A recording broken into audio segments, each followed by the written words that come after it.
So, I have a lot of ramen from Korea, and since the expiry date isn't surprisingly that long on these, I'm going to have to read all of this before they go bad. For day 1 of the ramen review, I'm going to try out this one. This ramen is relatively new and is sponsored by a popular Korean comedian, so let's see if it's actually good. In terms of instructions, it just looks like you put 500 mils, add your seasonings, and at the end it looks like there's another seasoning.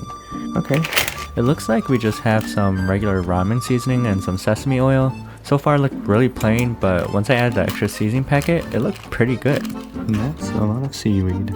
Anyways, the ramen itself is actually tasty, and if you like seaweed, I suggest you try this ramen out because you can totally taste the seaweed.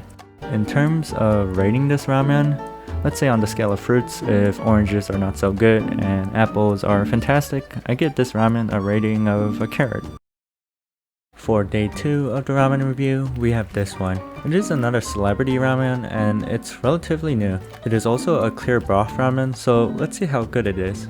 You just add 500 mils and add your stuff, optional egg and peppers.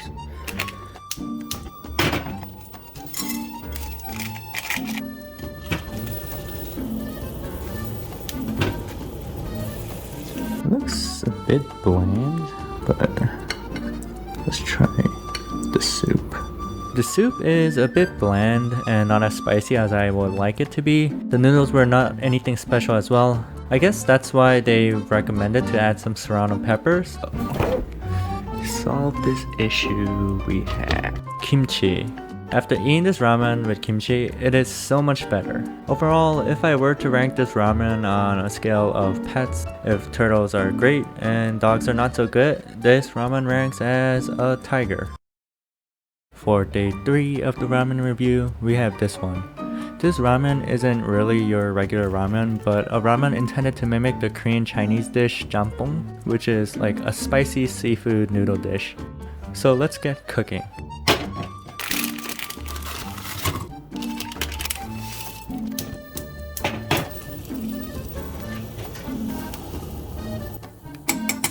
With that, time to taste the broth. Damn, the broth has like this nice smokiness to it. In terms of the rest of the ramen, it's pretty good. Nice and spicy and has that seafood scent. The noodles are also nice and thick as they should be. If I were to change anything about this dish, it would have to be adding more toppings like the original dish, but this is just an instant ramen, so oh well. If I were to rank this ramen on a scale of chips, if Lay's are good and Cheetos are alright, I guess this ramen ranks as a veggie straw. For day 4 of the ramen review, we have another clear broth ramen. This ramen isn't your ordinary ramen, but is instead the instant version of a seafood noodle dish. Anyways, time to cook.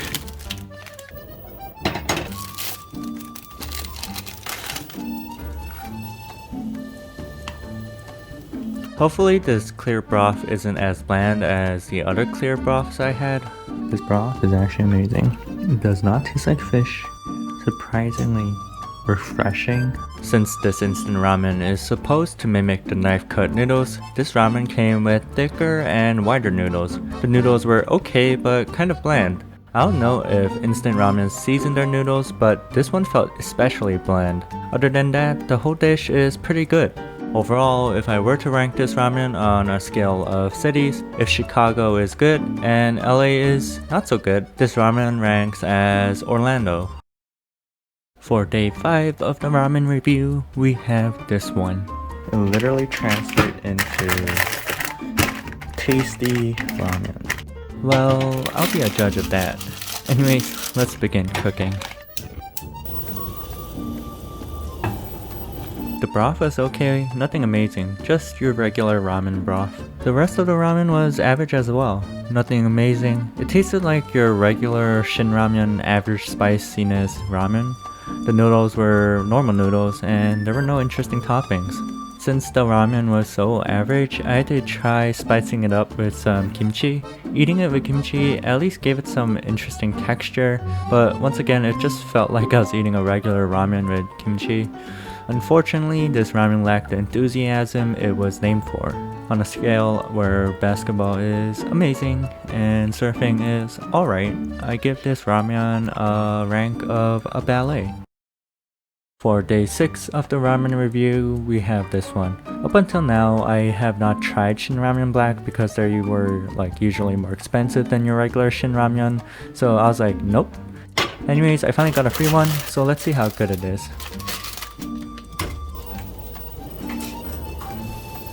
First thing we have to do is try the broth. That's a lot of steam.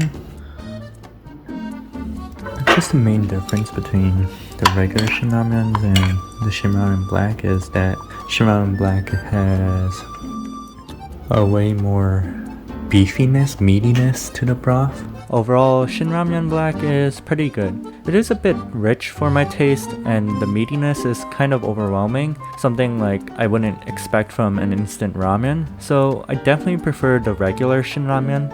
If I were to rank this ramen on a scale of colors, if red is good and green is bad, this ramen ranks as black.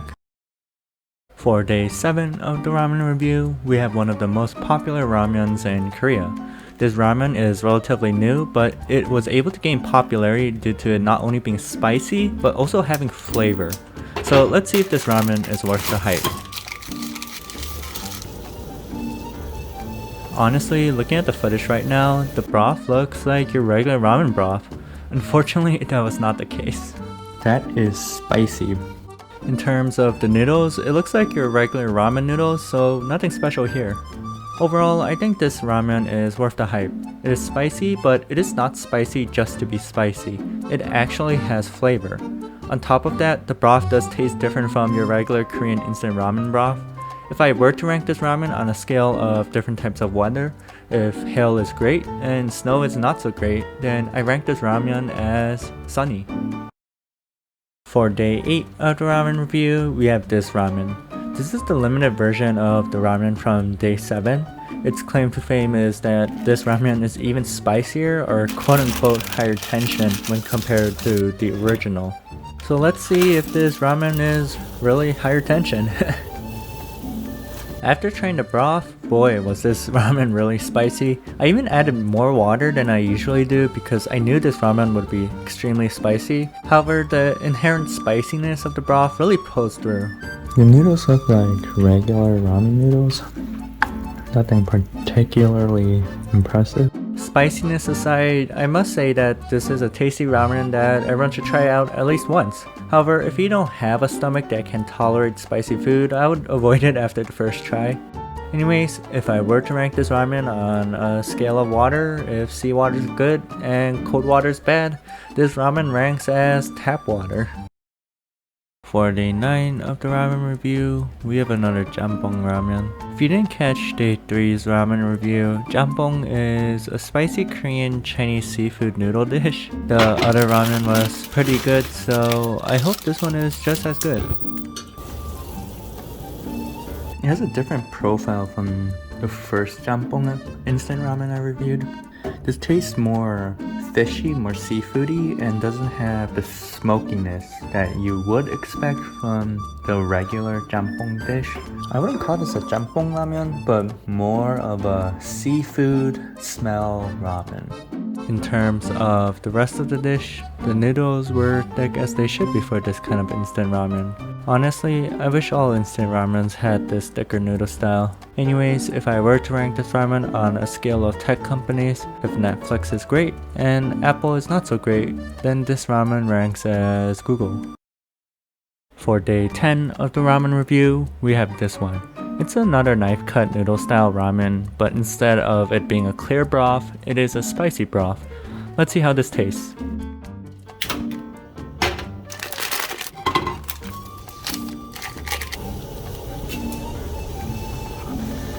So apparently I put this red one in last, so let's see how it is.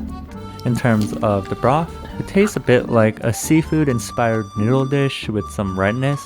I say redness because it's not spicy at all. In terms of the rest of the ramen, the noodles were good. Nice and thick since they are thick cut. However, I did feel the noodles were a bit bland since they were so thick and the soup to noodle ratio was less than normal. Anyways, if I were to rank this ramen on a scale of cars, if Toyota is great and Audi is bad, this ramen ranks as a Jeep.